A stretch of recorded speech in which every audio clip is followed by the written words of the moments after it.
Happy Friday, folks, and welcome back to the Pod of the Palace. Curtis Wilkerson and Scottie Bordelon here with you, as always, from Natty State Sports Studios in downtown Fayetteville. Scottie, man, like, we've used this bye week to do a lot of deep dives that I think it's some good evergreen content, stuff that's going to last a while. So, you can go back and listen to this whenever. I would probably suggest that. If you want to hear us vent about our disappointments with this team, Monday's episode was a fun one. If you want to get a thorough preview of portal season, I highly suggest tuning in to Wednesday's show. But believe it or not, Arkansas actually plays basketball again this weekend on Saturday against Georgia, and I have literally no idea what to expect about that. But there's some actual intrigue considering it's an 11 team. I know that we talked about it, at different points throughout the week, like, oh man, this team hasn't been a lot of fun to watch. Having a week off, or has that excitement crept in at all, or what do you think about Saturday? No, I mean, it's probably not gonna get my excitement up until like maybe you get to the arena, and then maybe you start feeling like, oh, they're actually gonna play. You're exactly right. You don't know at all what you're gonna get from those guys, and I think that adds to maybe the lack of looking forward to this. Maybe. Looking forward to our launch party more. I'm definitely looking forward to that. That's gonna be a good time. That's gonna set the stage, I think, for the weekend. Yeah. You got to launch. Thank goodness that tip off on Saturday is at 5. Yeah. Could you imagine if it was an 11 a.m.? That'd be tough. Yeah. Might put a damper on the night. Woo, man. Yeah. Launch party Friday, hoops Saturday, Super Bowl Sunday. It's not solid way. Yeah. So the weekend as a whole, looking forward to it. Yeah. Yeah. But for Saturday, sure. maybe if you had to power rank them as third. Yeah, no doubt about it. But I'm looking forward to watching other basketball games too. Oh, yeah. We'll probably give our SEC picks toward the end here, but yeah, looking forward to maybe winning some more money. For sure, heard that. That would be a nice change of pace. Well, let's jump right into it here, Scottie. I mean, it'll be pretty short and sweet, honestly, compared to some of the other episodes this week. But there are some storylines here to talk about. Rumor has it you're going to make me look like an idiot again, maybe with some trivia towards the end of this thing. We'll see. I put my ear to the streets earlier, and I heard that you had some for me, too. I'm nervous. Good, as you should be. I think you're going to get these, I don't know though, what at it's least like one to of be them. on the other side of trivia. That's kind of been my thing. It's nerve-wracking. I lose sleep over it. I just want you to know that. I mean, with this team, like, I think the first thing here probably is, like, who the heck will play and who won't. And as per usual, and this is always the case on a bye week, like whether teams are playing well or not, but there's all kinds of rumors out there floating around. So we'll see if there's a guy or two missing on Saturday. Yeah, heard things. Yeah, I'm not immune to the rumors that are out there. We'll see, right? If there's a guy or two missing, whatever. But Trevon Brazile, Muss said there's no real update on him.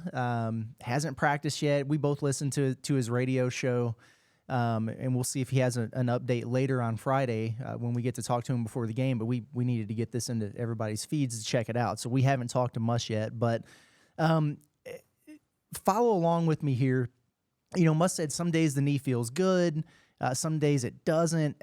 That sounds to me very, very much like someone who's dealing with some inflammation and maybe some tendonitis, as opposed to just general soreness in the knee.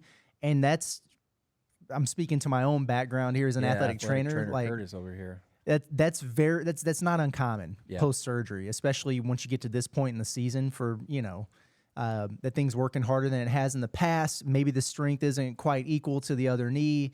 Right. I think he's dealing with some tendonitis. It's just me connecting some dots. So who knows what that'll mean? If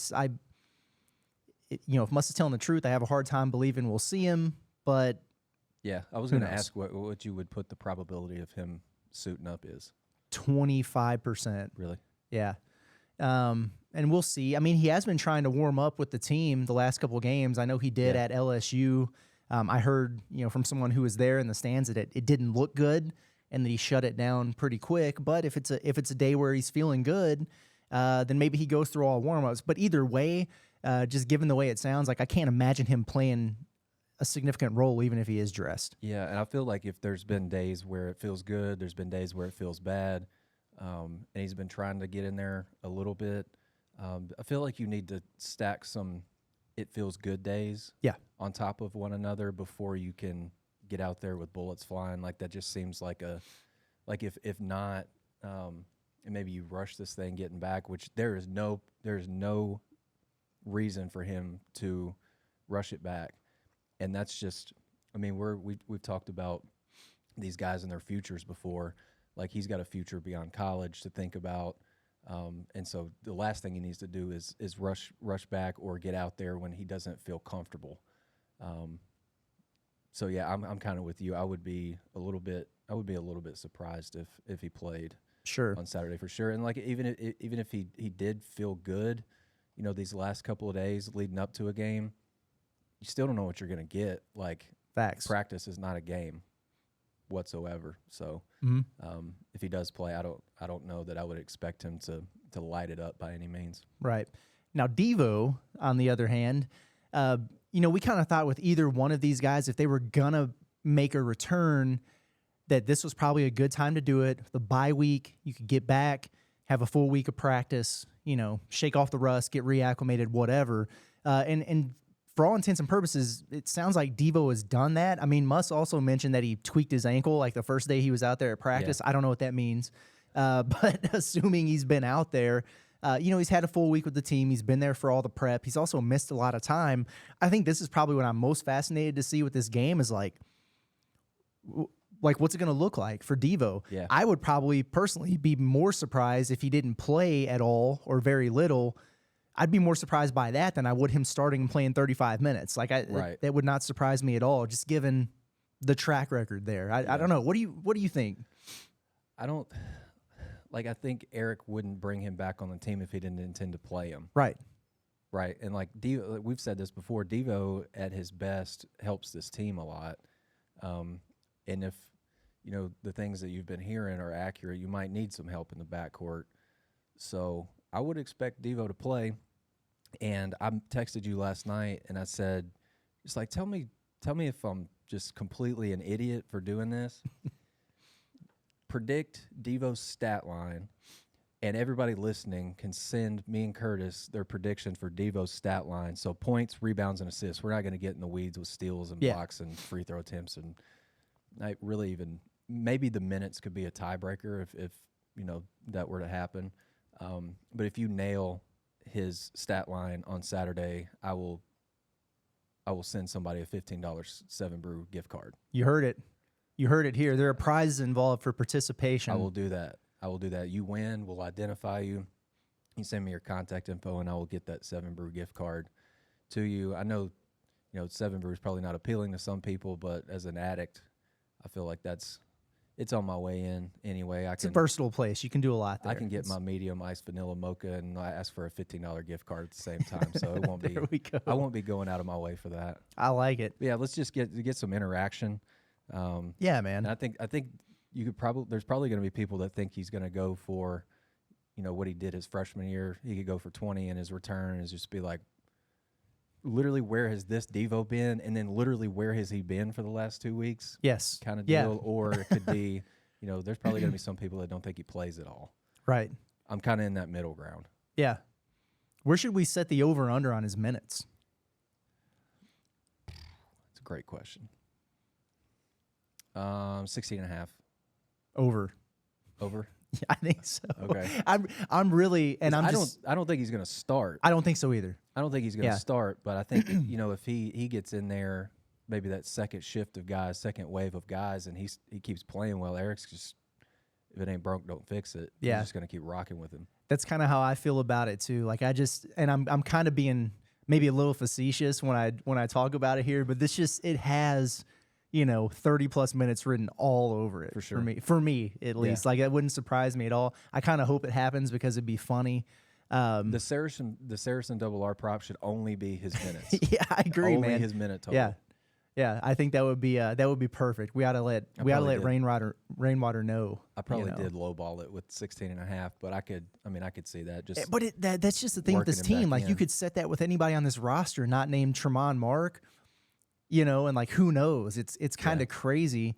And this is not a trivia question that I had for you. It might be one that you had for me, so we don't have to get too far into it. But just looking at the minutes distribution on this team, it's crazy to think about. Like, I would just suggest anybody go look at the Cume stats and see what those minutes look like from player to player. There's only a small handful of guys where it's been any form of consistent whatsoever. It's kind of wild. That is one of the questions I've got for you, is the top 5 minutes played in league play. I'll still get it wrong. We can save that for later, but it's pretty alarming, I would say. Man, it's crazy.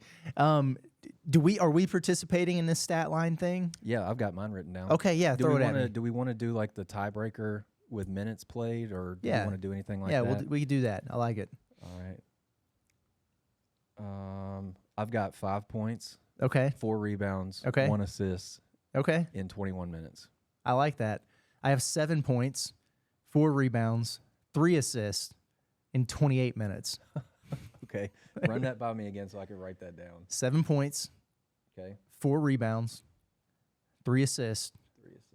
28 minutes. There we go. All right, we got you down. And listen, y'all don't go copycatting me now, because if there's a tie, like, you got to at least switch up the minutes, because I will take my $7.50 for 7 brew. Like, I will split that with you. I'm petty.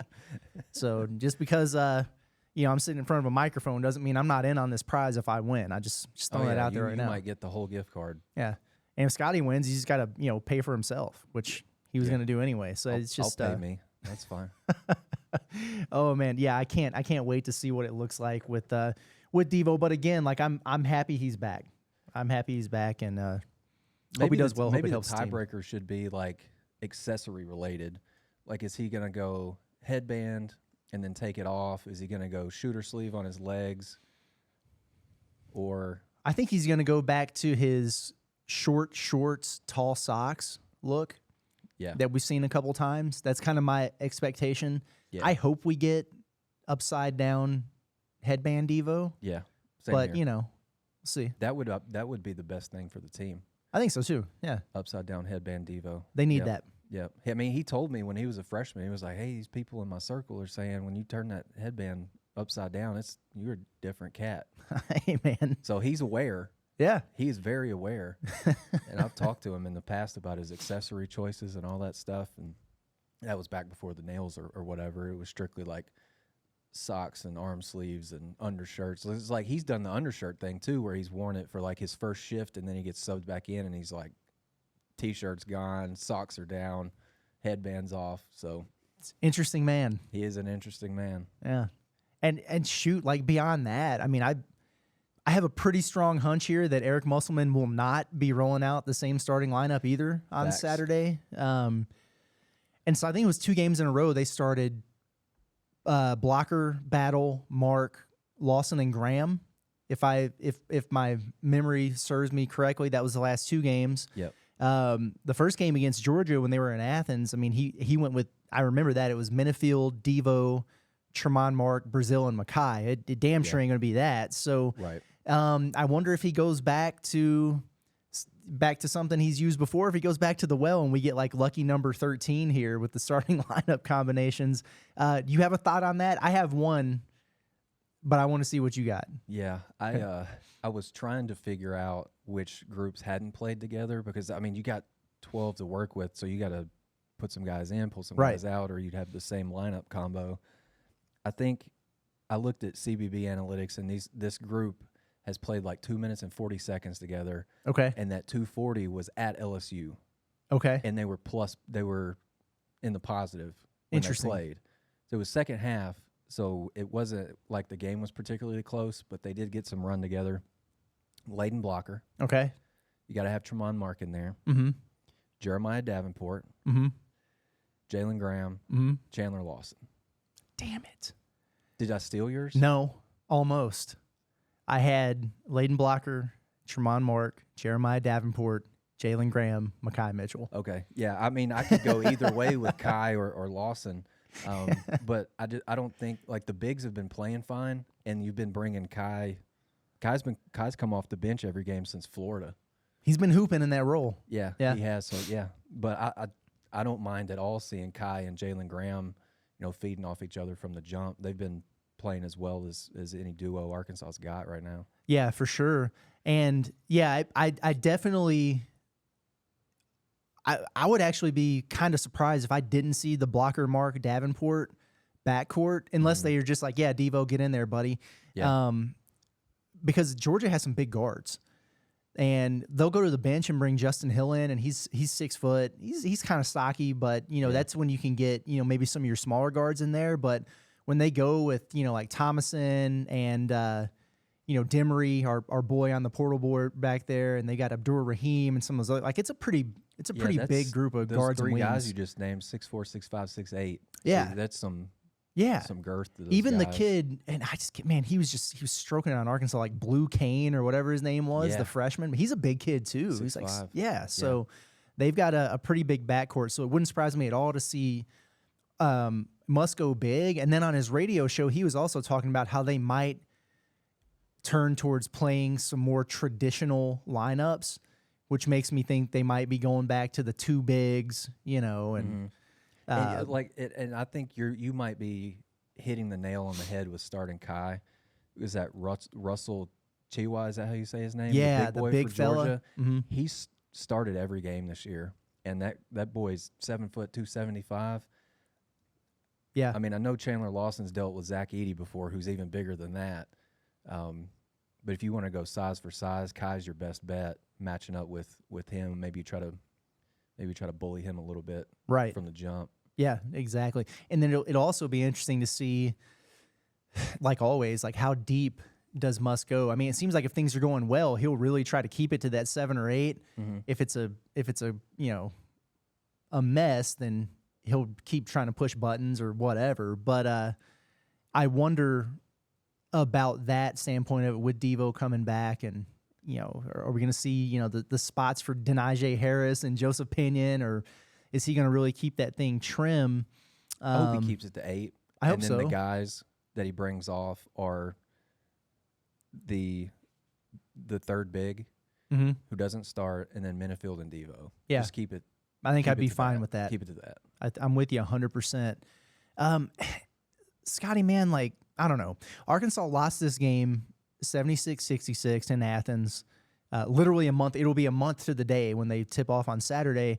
The game never really felt like it was in question, especially down the stretch. Like, Arkansas, I think that was the one game on the road where they didn't just get their doors blown off. I think the biggest they trailed by was like 13.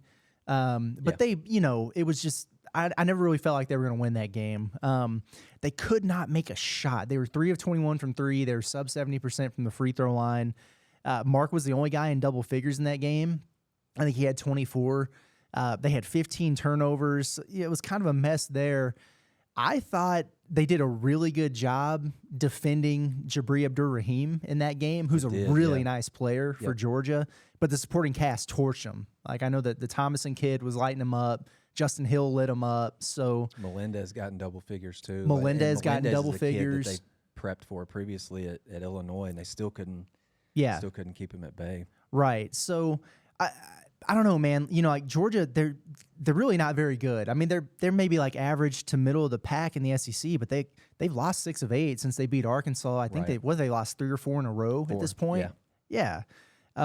This is a game that should be a guaranteed win inside Bud Walton Arena, but like that building hasn't meant anything this season.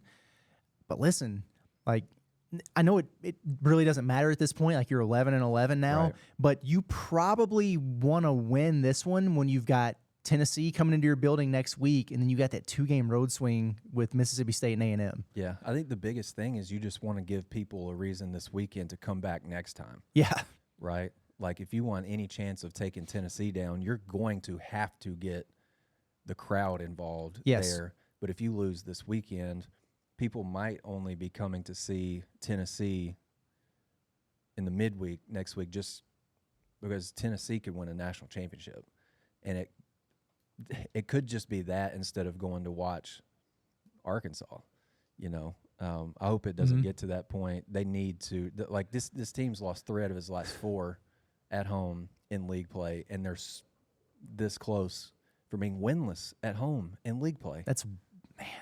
It's sickening. Yeah, like, you can't protect your absurd. home court, man. That's where trouble starts. What are your expectations for the crowd and the atmosphere on Saturday? I mean, it's It's a Saturday. It's a 5 o'clock game. Is there a baseball scrimmage on Saturday? I don't know. That could legitimately help the crowd. Seriously. Like, I don't know that it's going to be. I mean, there'll be a decent amount of people there, but I don't know how much energy is going to be in that building. And it's damn sure not going to be your typical Saturday Bud Walton Arena crowd. Right. I mean, I don't know where the fan base is at. I thought you might have been onto something after a good showing against Kentucky. You beat Missouri. You know, maybe had they have gone on the road and got that one at LSU, then maybe just a little bit more juice, a little more pop in the building. But my expectations are not high for this. I was thinking 12 to 13,000. That's probably about right. I'm always really bad with, like, somebody would text me like, "Hey, what's the crowd look like?" And I'm looking around, I'm like, I think it looks all right. And then people are tweeting that, "No, there's nobody there. It looks empty on TV." So I'm like, I'm a bad judge when it comes to that, especially with guessing the home crowd. I would say probably 12 or 13. Like, you're probably not anymore going to get an atmosphere close to, you know, what you've had at home in the past. Like, even for an A&M. And then tell me this. We've talked about it a little bit off air, but when I tweeted out that Devo was back on the team, we heard Muss say it on the radio show, I expected, you know, like the loud minority of people to be like, "Oh, who cares? He quit on the team," like whatever, you know, the people who are upset. I was kind of surprised at the volume of people reacting like either negatively or just kind of not caring about it at all. Yeah. What kind of reception or ovation or response what do you think is going to happen when Devo checks into the game? I saw on I think it was today. So I think Tuesday, the day after Devo's announced that he's coming back, somebody was like, "I'm going to the game, and as soon as Devo checks in, I'm leaving." I was like, nuts. "Well, that sounds really stupid." You're not even going to be able to eat your popcorn before that happens. That sounds stupid because part of me, like, I don't think he'll start, but part of me is saying that they're going to start him so he'll get a reception. Yeah. And I don't think it'll just be one of those deals like when TB came back, where he didn't start and they just sent him to the scores table, TV timeout, and he just kind of, you know, just goes about his business, walks on the floor, and there's no real ovation or reception or anything. I think he'll get a reception.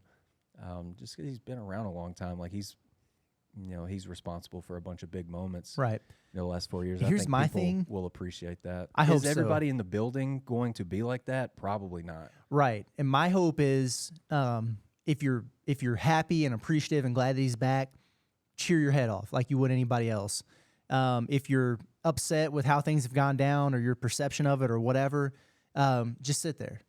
Don't boo him. Yeah. Don't do that. Yep. We don't do that to our own, you know, and so that's my biggest thing with it. That would tick me off. Yeah, especially if there's like, are there going to be? Do you know if there's going to be like recruits in the building? I'm sure there will be. That would not be a good look. Yeah, you can't do that. Like your 4-year in-state kid, then these potential recruits or whatever, these prospects hear boos from the home crowd for a kid that's, you know, given a lot the last 4 years. That's. Yeah, that right there would be, you know, the fan base hurting the program a little bit. Exactly. That's a tough look. Don't do that. I don't really know that there's a point in, like, you know, digging into the weeds of this game. So, but tell me if we're on the same wavelength here. Like, I think that this really boils down to two things because this is a very beatable team for Arkansas, despite their own struggles. I think it's one. What is motivating the Razorbacks coming off of this bye week? Like what's going to get you going? And two, what kind of start do you get off to? Yeah. That's it for me. Yeah. Are you basically do you want to play and do you get off to a good start? Yeah. That's a great question. Like what's driving them now? After a week off, and we talked about it on the last pod. Like, I didn't know if the week off was a good thing for them because it just, you know, outside of practice time, it allows you, you know, infinitely more time to be in your own head about things and overthink things. And there's a lot to think about, obviously, with you know, the way the season's been going. You're right about the good start because if they don't get off to a good start, they're cooked. It's a wrap. Yeah, they fold. They're cooked immediately. I don't know what's driving them, but I wrote down are they going to defend the 3 finally? I'm going to guess no. I'm going to guess no too. It would be cool if they did. But Melendez, Thomas, and Kane all above 39% from 3 in conference, and then Abdur-Rahim's at 35%. With big volume, probably, yeah.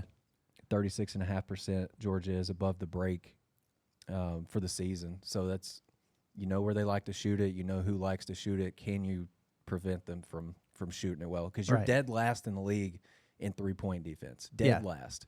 And you've given up 7, 9, 10, 12 threes your last 4 games. Something's got to change, man. Yeah. And I think, it does go back to math, too. It's like, are you going to allow the team to shoot threes? Because if you're not going to let them shoot threes, you can't give a bunch up and expect to win. Like, it's just not how it works. So, and I get the hunch that I don't think Muss is going to be like, hey, you know what, boys, just let it fly. So they're probably going to, try to limit their volume and only take, the quality shots from 3. So that mean they take 10 to 15 3-pointers again and make 5 of them.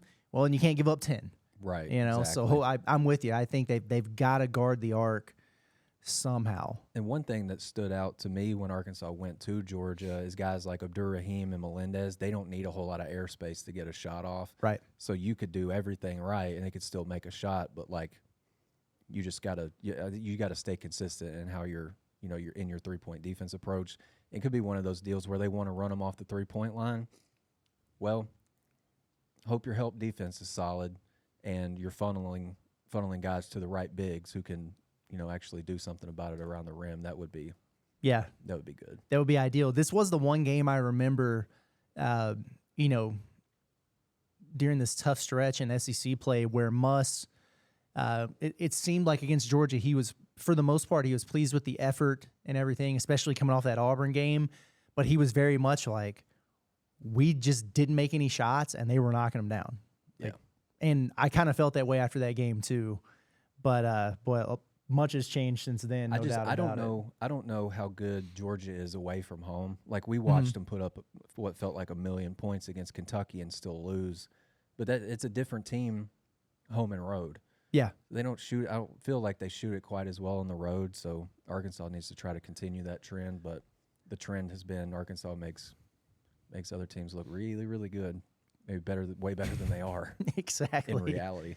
Exactly. Yeah. If they get the maybe they'll get the Kentucky game defensive effort / Georgia just misses some shots. That'd be great. We'll see what happens. I don't know, man, but we'll be there. We'll be checking it out.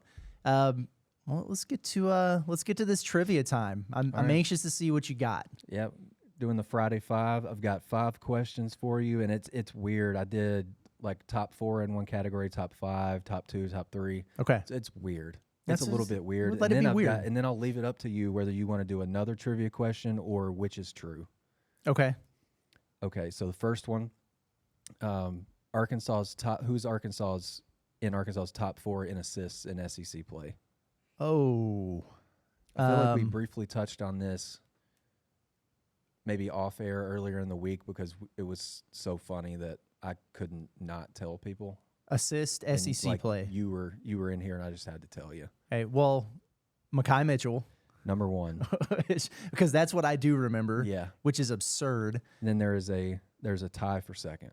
Okay, let me go. No, Minifield. He is one of the 2. Okay, he has 12. One other player has 12.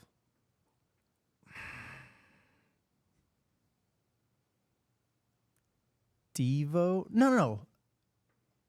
Devo. No. Tremont Mark is tied for second with Keon Minifield with 12 assists. Okay. In SEC play, and now all you're missing is I guess that would be 4th. Okay, let's go. God, who else about L. Ellis? No. Jalen Graham? No. How many is it? 10. Jeez. Not Devo, not Brazile. Who else plays? Davenport doesn't dime. That's going to be another question. Who else plays? Chandler Lawson. No. Dang it. Is a guard. Oh gosh. Well, it's got to be blocker then. Yes, blocker. That's my. I So can't believe I Mekhi forgot Mitchell the kid. leads the team in assists in SEC play with 13. Mark and Okay. Minifield have 12. Blocker has 10. Okay. All right. Name the two guys who lead the team in 3-point field goals made in SEC play. There is a tie. Keon Minifield and Jeremiah Davenport. That is absolutely right. That was You know something I ball. was going to ask you. You know ball. That's something I was going to ask That you. was I looked it wild. up. That's nuts. Yeah. Did not expect. Yeah, I think Caleb Battle's like third with 7, Right. something along those lines. But yeah, Minifield. And Minifield's actually shooting it fairly well, right? Yeah. Like 36% or something. Davenport's like sub 30. But yeah, I did look that one up nailed earlier. that one. Okay. Top 3 in steals in SEC play. T Mark. Number 1. Our boy Jalen Graham. Number 2 Okay. with 9. And blocker. Number 3 with 6. Let's go. Okay. Curtis is balling. He knows Let's go. ball today. All right. All right. Top 5 in minutes played in SEC play. T Mark. He's number 1 with 272. Okay. Okay. So we're doing total, not per game. Yeah, total. Okay. Yikes. Devo is probably still on that list. Devo is 5th Okay. at 143. Okay.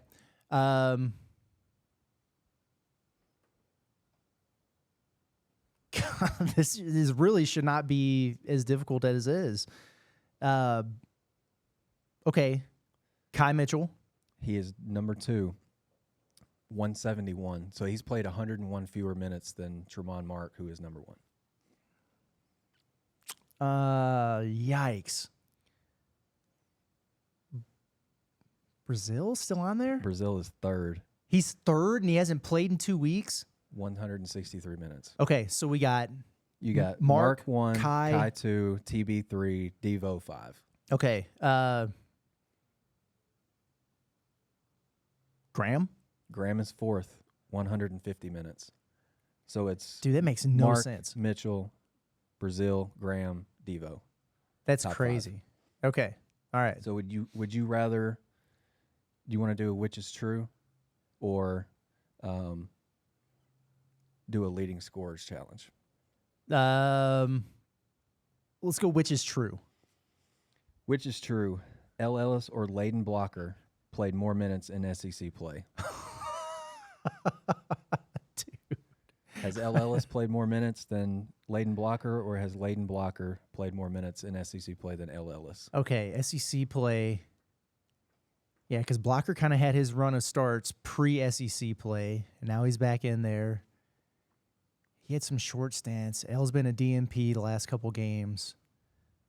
He had a handful of starts. I bet it's kind of close. I'm going to say L. L. Ellis is correct. L has played 123 minutes. Blocker's played 121. Oh, very close then. Very close. Okay. I bet that's a different answer after Saturday. You might be onto something there. Dang. But Okay, yeah, that's it's- wild. Yeah, it's wild. That was the Friday 5. I Okay. shot the trivia shotgun at Curtis, and he came through today. I You went felt through okay that- about most of You them. went through that quickly. Yeah, and then in fairness, like the 3-point one, I was gonna ask you a version of. I was gonna ask you like who leads Arkansas in makes and attempts from 3 in SEC play. So I kind of had an Ooh, idea on I that don't one. know if attempts. Well, just makes. I meant. I'm sorry, makes in percentage Okay. is what I meant. Okay. But go ahead and give me attempts. I'll pull up stats. I feel like Minifield's up there. Okay. Bad air. I got to pull it up. Let's see. Yeah. Okay. All right. Yeah, I got it up now. Minifield got some looks up early against Auburn, right? Minifield is tied for 3rd in 3-point attempts in SEC play. Wow. Davenport gets him up. Davenport is number 1. Davenport has taken 29 threes in SEC play. I feel like I remember Battle's taking 23. Battle's taken 23. Yeah. Minifield's at 22, and he's tied with one other person.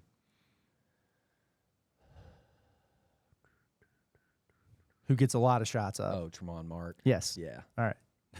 Yeah, T-Mark, I was surprised that, T-Mark takes a bunch of shots. I figured he'd have taken more threes than he has. Yeah. Yeah, Because me too. I mean, he's if Mid-range if you king. expand out the whole season, you do a whole season deal. Like, I feel like he shot the three fairly well. Right. Or I could just be completely wrong. Yeah, T-Mark's 37% for the year. Yeah, I mean, take that. Why is T-Mark and KB not taking more threes? Because they've been told not to, I guess. It's a mandate. Don't shoot them. But I figure you got to give somebody the green light, and it'd be those two. Right. It's so weird. It's Battle's taking 80 this year. Davenport's taking 66, and Mark's taking 59. It's crazy. So Davenport, who we feel like doesn't play hardly at all, he's played 33.6% of the available minutes this year, and he's got up more threes than T-Mark has, who's played like 150% of the minutes. Yeah. It's nuts, man. T-Mark, Eric was talking in the summer about how T-Mark's offensive game had really evolved. I wouldn't mind at all if he took more threes. No. If Caleb Battle took more threes. Like, you got a guy sitting shoot there him. almost 39% for the year. He's got to put him up. Right. It's nuts, man. Mark's almost at 38%. Okay.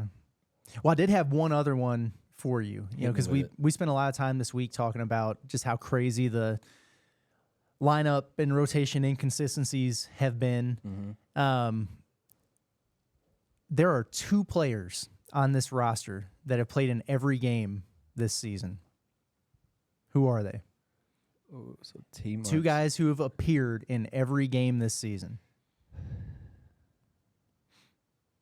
Mekhi Mitchell's one of them. Mekhi Mitchell is one of them. Not Devo, not TB, not T-Mark. Not Blocker. Not Blocker. Is it Davenport? Not Davenport. Okay. He had the one DNP when we were in the Bahamas. That's remember? right. And he said Yeah. like, his foot was hurting or something. Yeah. Yeah. Is it Chandler Lawson? It's Chandler Lawson. Man. Mekhi Mitchell and Chandler Lawson, the only two guys on this roster who played in every game. Yeah. It's crazy, Yeah, man. that is wild. Like, we did trivia the other day. It was just like, who started the most games? And it's Chandler Lawson's in there, Mr. Consistency. Yeah, he's consistent because he's there all the time. Yeah, he He's exists. there. Yeah, he is on the team. He is out there. You count on him to show up. Oh, It's more than man. you can say for a lot of guys, I guess. Yes, that is very true. All right. Well, no, that was good. That was fun. I like doing those. Hopefully it gives some people something to, interact with when they're listening in, as opposed to just hearing us spout off about Blue Cane's 3-point percentage from that is from a real Georgia. person. So, it is a real person, yeah. This is a white dude. Did he have a man bun going on? Is that him? Yes. think that's him. It was a white guy with the long hair. My 11-year-old was watching Georgia play one time, and he thought it was a girl. Yeah. It's like, why are we watching girls basketball? I'm like, this. You see the other 9 guys on the floor, not women. Right. Yeah. He's just that's just his swag. That's him. And he was letting it fly You on got the a prediction Hogs. for the game? Arkansas going to win? No. I don't think. I don't so think they're either. going to win. I don't think they're going to get their doors blown off, but I don't think they're going to win. Yeah. I'll say single-digit loss. Yeah, that's fair. They probably score in the 60s, low 60s, and lose. Also fair. That's kind of their vibe. Yeah, I think that's where they're at. Yeah, Do we with have? you. Let's run through the other SEC games for Saturday real quick. We'll just do some rapid fire, and then we'll get out of here. But I'm sure it's a pretty decent slate. Although there were some bangers on the Wednesday night schedule. That Auburn Yes. and Alabama game was a good one. I enjoyed that one. We hit an SEC parlay on Wednesday, brother. We did, yeah. Tennessee took care of business. Mississippi State took care of business. Okay, here we go. Let me hit you with them real quick. We'll just pick winners here. Alabama, coming off a beat down at Auburn, they're going to go on the road to LSU. Don't know. Bama. I guess I'll take Bama. Yeah. Yeah, although it's kind of a tricky spot for them, but I think Bama. This will be easy. Vanderbilt at South Carolina. South Carolina by double figures. Yeah, South Carolina's rolling, man. Ooh, Auburn, coming off the emotional home win against Alabama, goes on the road to Florida. I'm not going against Auburn. I think that team's pretty legit. I like that. I think they're legit too. To be different, I'll go Florida at home, but I don't trust in that pick at all. Yeah. Auburn really. I've been critiquing Auburn because for the longest I was like, yeah, they're they've got a nice record. They look good and stuff, but they don't have any quad one wins. Well, they picked up 2 in a row now. There you go. So they're cooking. Okay. Oh, dang. Okay, I forgot all about this. I forgot about this game. Yes, Gonzaga at Kentucky in Rupp. It's a shame that game's lost a little bit of luster. I know. Because Gonzaga's struggling this year. Yeah. I like Kentucky though. I mean, I feel like they got their swagger back a little bit against Vanderbilt the other night. It was good to just beat somebody to sleep. Yeah. That's kind of what Vandy's there for in your schedule. It's true, like if man. You're struggling, and that Kentucky offense had struggled like 4 straight games, Mhm. and then they put up 100 plus. Yeah. Yeah, I like Kentucky. They'll score it well. Yeah, I think so too. That's a fun game though, man. Like just stepping outside of league play like that. It's not part of a challenge or anything. You just bring Gonzaga in February. That's good scheduling right there. For sure. I like that. Let's see. We got Georgia at Arkansas. We talked about that one. Tennessee going on the road to Texas A&M. It's interesting. First team to 60 wins. Yeah, I think but so. I think we've watched plenty of Texas A&M of late. I feel like we love Anderson Garcia. Yeah. If he's not grabbing misses for them, it feels like a one-man show almost. Yeah, with it Wade is. Taylor. I'll like Tennessee. I think Tennessee gets that done on the road. It'll be interesting because Buzz is really good about getting his guys up to play for those kind of games, especially at home. But I'm with you. Yeah, like outside of Wade Taylor, it's been a kind of a weird deal for them. But yeah, I like Tennessee there too. And then Mississippi State's going to go on the road and hand Missouri their 11th straight loss in SEC play. Yep. Tolu Smith is going to Mizzou and Vandy are get right games. Yeah. For teams. Yeah, exactly. And the beauty of it for Arkansas is, or Lord, I hope it's beauty, is that after they go through this little gauntlet post-Georgia of Tennessee and then on the road at Mississippi State and A&M, they get that week where they get Vandy and Mizzou at home. Right. So, we'll see what happens there. All right. Got anything else? We got final thoughts? I have no final thoughts. I have no final thoughts either. I just wonder what Monday's pod's going to look like. I do too. Sound like. I do too. What we're going to talk about. Yeah, because if they get their doors blown off, like I don't. We might go Tuesday, Thursday, and just swap the bombastic podcast with Yeah, Ellis, and he I mean, can like, go 3 days a week. Right, because I don't know. And even if they win, it doesn't matter. But just like, come on, man, like give us something to work with here, some kind of storyline.